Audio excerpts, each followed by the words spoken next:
It was supposed to be a normal day. A motorcade, cheering crowds, and the President of the United States waving from an open-top car in Dallas, Texas.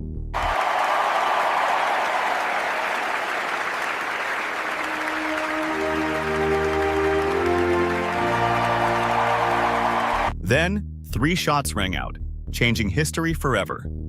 Today, we explore November 22, 1963, the day John F. Kennedy was assassinated, and why questions still linger over 6 decades later.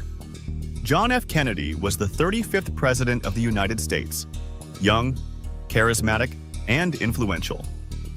In late 1963, he was on a political trip through Texas to rally support ahead of the 1964 election. On November 22nd, his motorcade passed through Dealey Plaza in Dallas. Thousands of supporters lined the streets under perfect weather.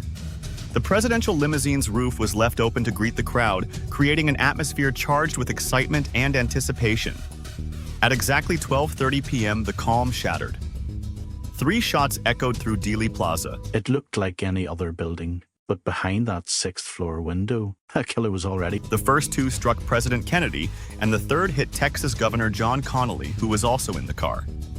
The motorcade sped away to Parkland Memorial Hospital, but the damage was done.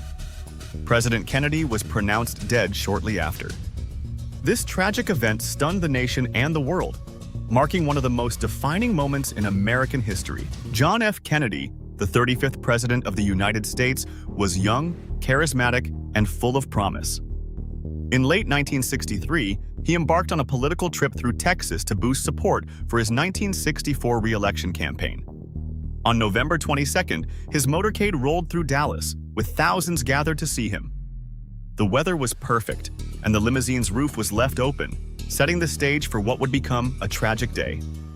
At 12:30 p.m., as the motorcade turned onto Elm Street in Dealey Plaza, gunshots shattered the calm.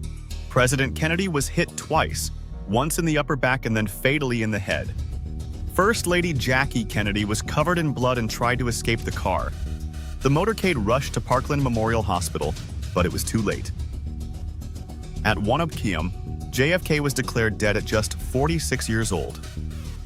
Within hours, police arrested Lee Harvey Oswald, a 24-year-old former Marine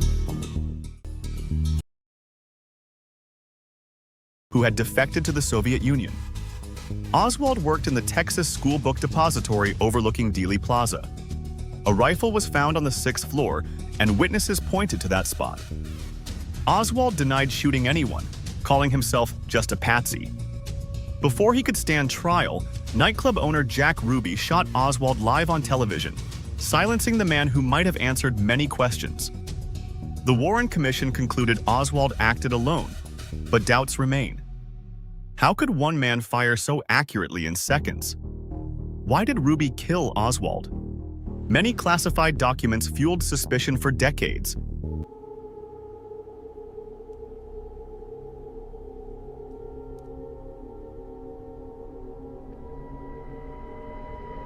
In 2025, thousands of JFK files were released, but the debate continues. CIA? Mob? Soviets? The truth may never be fully known. Explore the JFK files and decide for yourself.